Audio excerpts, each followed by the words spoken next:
924, the Ling. Good morning. That's how they pronounce it south of Calapago. Hey, the Ling. All right, 925. Let's head into the K-Wave News Zoom room where Democrat Senator Clynt Ridgell is standing by. Good morning, Senator. Hi, good morning. Morning, and congratulations are in order. I know you got a brand new baby in the house, right? Yeah, well, I mean, she's 9 months old, so. But she's still very new, yes. Right on. Very new little baby. Chris meant to say belated, but, you know. I didn't even, all I heard was newborn. Congratulations and blessing nonetheless, Senator. She walking? But yes, thank you, Chris. I appreciate it. Yes, still really enjoying, spending time with her, and she's, growing fast every day. And yeah. Sorry, man. The time in this pandemic, Senator, I don't even know. I thought you just, I was just like, whoa, 9 months? Whoa. Everyone, same with me. Yeah. I'm freaking out. She's already 9 months. Next thing you know, she's going to be asking to borrow the car. Right. Can I have an iPhone? Oh, slow down, slow down. My daughter is already starting to talk about, when do I get to learn how to drive? And she's only 13. I'm like, you still got a few more years. Yep. Slow down. Mm-hmm. Well, you certainly have been busy. I was just looking at the 8 Gualo acts. Did I say that right? Gualo acts You that did. you introduced? Yes, That's absolutely. a lot. You want to go through just a few of them? Sure, absolutely. I'd love to. It's something, I've been working on for a while. As you guys know, I've been talking about agriculture when I first ran, and then even in the last election. I think on the link, one of the questions, of course, is what would I do if reelected? What would I focus on? And I said it would be agriculture, and I absolutely meant it. So I've been working on a bunch of agricultural bills, and I want to thank, of course, the Department of Agriculture and their director, Chelsea Munya-Brecht, who did a lot of work with us on crafting this legislation, on some of this legislation as well. So I guess one of them is a slaughterhouse bill we could talk about. That's Bill 18836-36. What it does is it identifies funding, $3 million that can be used to build the slaughterhouse. The idea is to enter into some kind of public-private partnership, and then the bill would allow the Guam Economic Development Authority to come up with what kind of public-private partnership that would be, and put out an RFP for that sort of thing. And but it's very flexible in allowing GITA to sort of figure out what's the best fit, whether it's like there's so many different ways to do it. There's lease back, there's whatever. There's different mechanisms for doing this kind of thing, but it just identifies here's $3 million that can be used towards that. It also, there's an old slaughterhouse law already on the books that identified land for the slaughterhouse and previously identified funding. But for some reason or another, it never took off. The land is still there. It's, I believe it's up in Jigo. So that lot is identified. And then the bill just ensures that the administrative jurisdiction is transferred to the Department of Agriculture so they can begin to facilitate this. But the land has already been set aside by a previous law. And we checked with the Department of Land Management. They said the land is still there. It hasn't changed hands to anyone else. But unfortunately, the funding that was there in that old slaughterhouse law has already been used, I guess, because it was never used for the slaughterhouse. So somehow it got used. So we identified some new funding for it, and it's more funding than what was identified in the past. Then there's also a water system development bill. So what that is a lot of people, when they're a lot of farmers came to me with this issue. When they're looking to farm land, they need to bring water onto the land. And one of the expenses, you got to pay to bring in the pipes, and depending on how far away you are from the main line, the charges can increase, and how big of your area, the charges can go up significantly. Another charge is tacked on to that, aside from just paying, to run the lines in, is a system development charge that the Guam Waterworks Authority charges. The idea is they charge that to anyone who's building new anything, basically, so that the idea is would help prepare for developments of the system in the future, and so that the system doesn't get overwhelmed by too many new hookups, and that there's money put into that. So first we were thinking of, how do we reduce that amount? And, but I understand that GWA is a real stickler on this. So instead we found some funding, and that funding, the idea is we'll put it into an account so that any farmers that go in can use that money. So basically, it's government of Guam subsidizing that system development charge. So, And but that's we a also, big deal, the bill actually, because I know when Yeah, I was building a house, oh my goodness, the cost Yes. just to bring in the line. It's like people Absolutely. who are building a home, really, you need to make sure you set aside money for that. Yeah. Absolutely. And so the bill is for not only farmers, but also people looking to build a home. Mm-hmm. So the bill would cover both. It would put $5 million into a pot. And we took a look at what the average system development charge that's collected annually, and it's about 1.5 million. So we're thinking we start out with 5 million, and that would create a good pot there for people who want to go in and connect their houses, build houses, or even farms.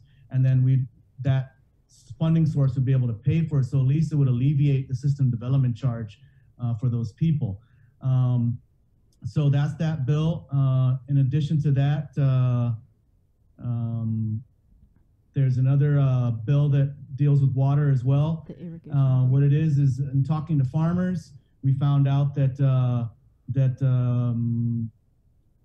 a lot of time, what we found out is there's an agricultural rate. It's kind of confusing. So there's an agricultural rate for water, but there's also an irrigation schedule. So it's a little confusing in that there's two schedules, but you would think irrigation is for agriculture. For some reason, the irrigation rate is higher than the agriculture rate.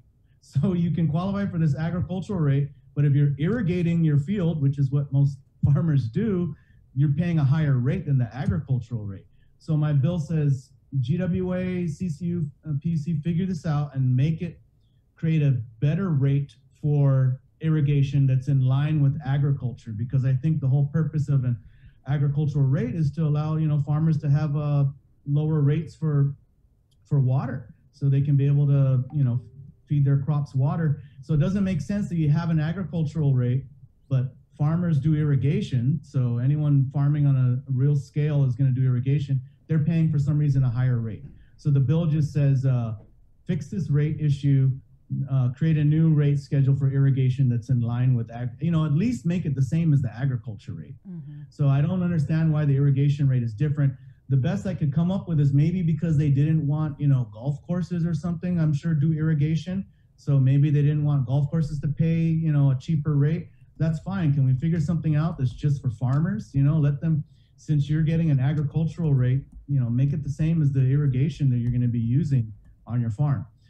So that's another one of the bills. Another bill is a GRAP bill, or I don't know if it's GRAP's what I call it. It's the Guam Registered Apprenticeship Program. Currently, we have that program, and what this bill does is it allows, so farmers already don't pay BPTs. They are exempt from BPTs, which is a great thing, and I think we should continue that if we want to encourage local agriculture. So because they're exempt from BPTs, they can't really avail of some of the benefits in the Guam Registered Apprenticeship Program, which is you get some BPT offsets if you hire apprentices. So instead, what it allows the farmer to do is link up with another company that does pay BPT, then that company will give employees to the farmer, and then that company will then get those tax benefits.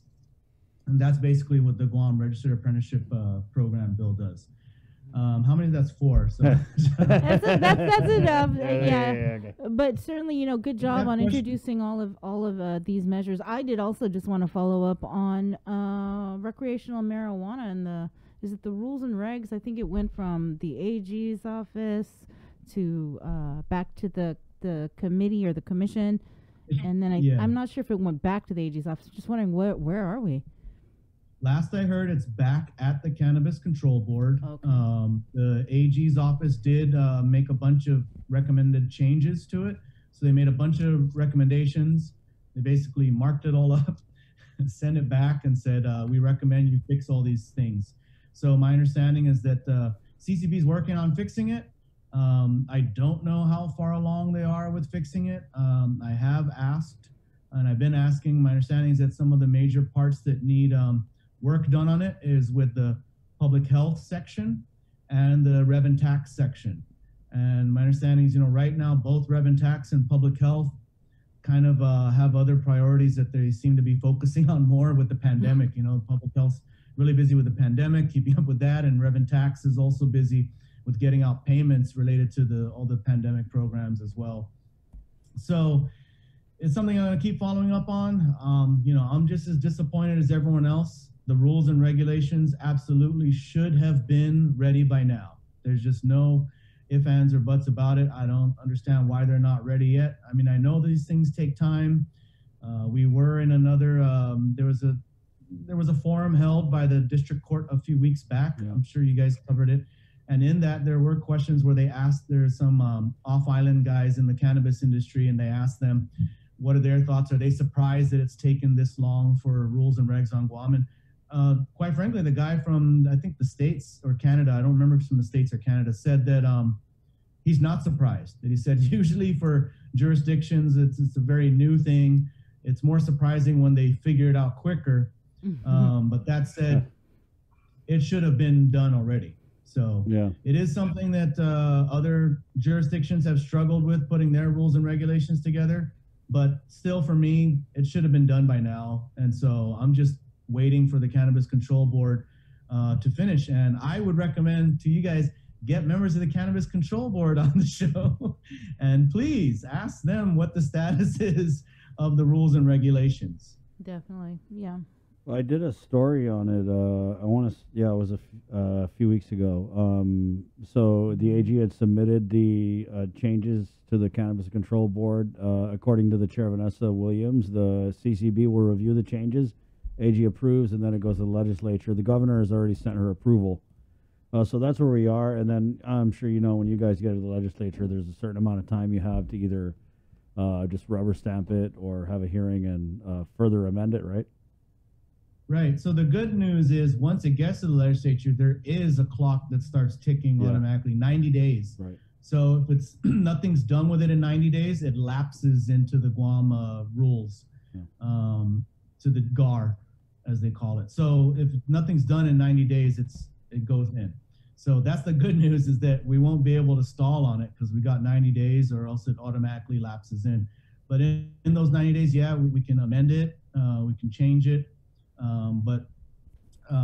And we are required, I believe, to hold a public hearing on it. So I'll have to hold another public hearing on it. And then at that time, we'll see what we do. Well, we know over there in the NMI, our Tomas Maglotnia is supposed to sit down and break bud with some, cannabis businesses that are already up in smoke. No pun intended. Yeah, they kudos to the CNMI. They got their program going. Mad props to them. I think they did a great job. They definitely beat us to the punch.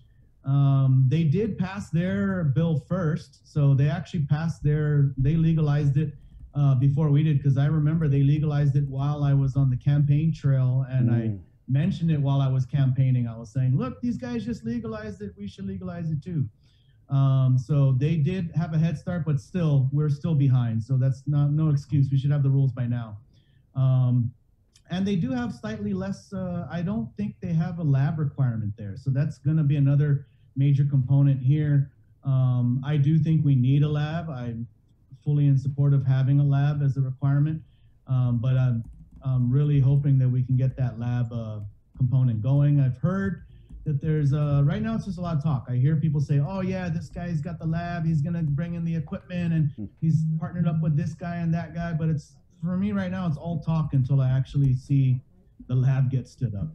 Hey, one of the things that we've been kind of talking about is obviously the the billion-dollar multi-purpose health complex bill unanimously passed. I know that the governor really has her sights set on that property up at Eagles Field. I know there was a hearing in April with just a bunch of people who are will have an interest as possible original landowners of the property. And we ran a story. I just wanted to get your take on this whole issue of building this complex up there while the question of the original landowners remains open.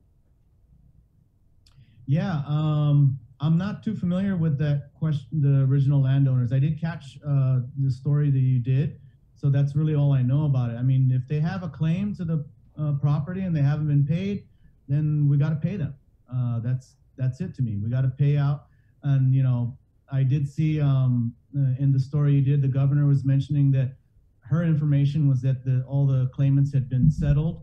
So I think it's a matter of, making sure that that's the case. And there's ways to do it. I mean, legally, there's ways to determine whether or not there's a clear title to the property. That's what there's actually companies that, title insurance companies that do that. They ensure that the title is clear on the property. So of course we have to ensure that the title is clear and that no one has claims to the property, and anyone with claims to the property is properly compensated for it. I don't know the details. I haven't looked at it. I saw you did do an interview and they had some documents and stuff. So without being able to review the documents myself, and I'm not a land attorney myself. It's like, let the legal authorities take this up. If it has to go through court, then let it go through court. Yeah. All right. There's a legal remedy for this, is what I'm trying to say. Right, Let's just do the legal remedy for this. All right. Well, thanks a lot, Senator Ridgell, for coming on. Appreciate it. I have 4 more agriculture bills. If you I know. Yeah. I think we get the point. Next week, maybe? Yeah, let's There go you next go. week. No, I'm down. Oh, and also point of clarification, Chris, the estate of Cheech and Chong wrote, and they said we cannot use Up in Smoke. Okay, That's I'm sorry. copyrighted them. We got to pay $1 Yeah. every time we say Up in Smoke. Oh, there you go. Thanks, Senator. Thank you Thanks, very Senator. much. Take care. All right, 9:41. We're going to take just a really quick break, and we're coming back with Jason Salas on the link. Good morning. Celebrate National Pizza Month with the Pepsi Ultimate Pizza Trivia Challenge.